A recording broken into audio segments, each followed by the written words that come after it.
Hi everyone, I'm Lin. My project name is Replenish Wilderness. The site is Zelman Coven Park in Kuyong. It's a typical sports park in suburban, which is occupied by spacious grassy ovals. The rest of spaces has been neglected, where was simply planted with large trees. While climate change is challenging our living environment, it's time to redefine this landscape to provide ecological values and a response to social needs.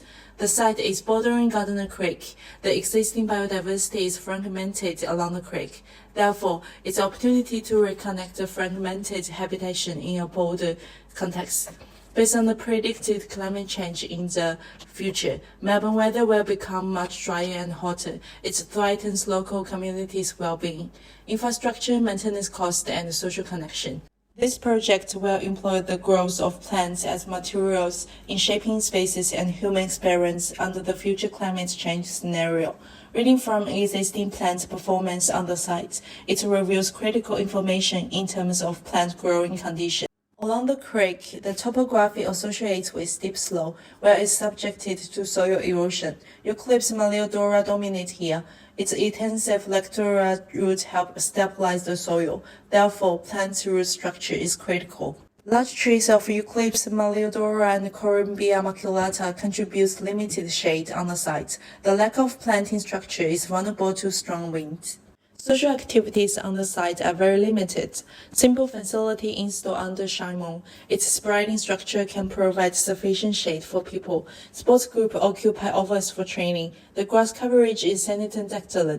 It has a robust root system, which allows them can recover from high level of human activities. The selection of existing plants have a strong preference to serve as sports facility, causing lack of species diversity and interaction between human and plants. Building on inspirations from President of Native Meadow Project and the Royal Park in Melbourne, both of them apply naturalistic Australia plantings to improve appearance and function of low-maintenance landscape. My design intention is to transform the interstitial spaces towards urban woodlands and native meadows through spontaneous vegetation.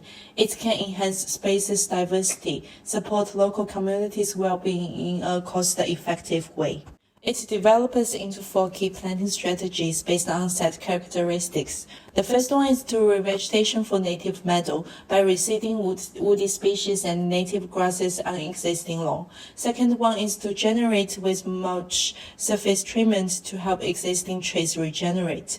The third strategy is to address soil erosion issue along the creek by adding multi-layered and intensive planting. The fourth is to integrate with microtopography design. It's a new platform for planting and recreational space, can also act as a windbreak and soft barrier for space division. It builds up a robust planting community, which allows succession and regeneration to proceed naturally. Most of new species are natural fixer, which can help store more carbon dioxide from atmosphere and aid in soil nutrition.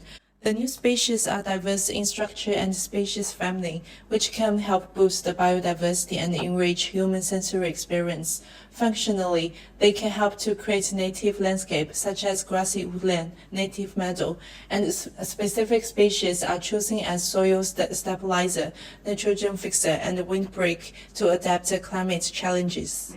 After setting up a new plant community, during a year time, most of plants blooms at late spring. After flowering, copsing will be introduced. It can help achieve good plant diversity and provide some resilience to changing conditions. It promotes vigorous regrowth in a long term. Let's start the journey with the first area. The feature landscape is native meadow associated with eucalyptus woodland. Chrysocephalum apiculatum, Wallenbergium communis are key species to create naturalistic meadows. For the best result, they will be planted with 500 mm spacings that will help reduce maintenance inputs.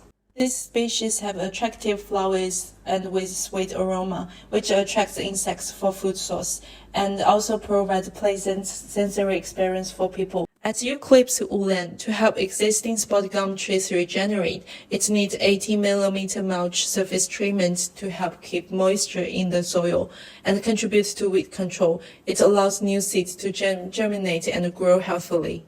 During midsummer, hard woody shrubs will be copsing.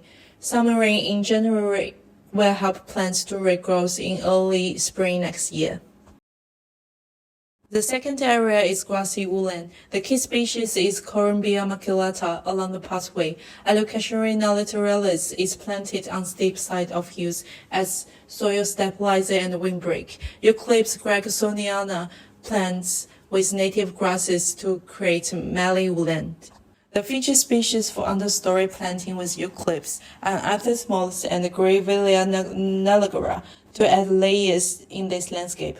Come to midsummer, woodland management will be introduced, copsing for shrubs and pruning for Eucalyptus gregsoniana. It promotes vigorous regrowth for next year.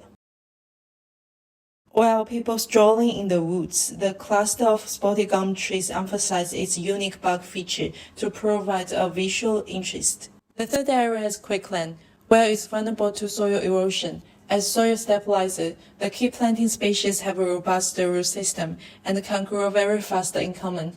The multi-layered and intensive planting can also enhance biodiversity along the creek.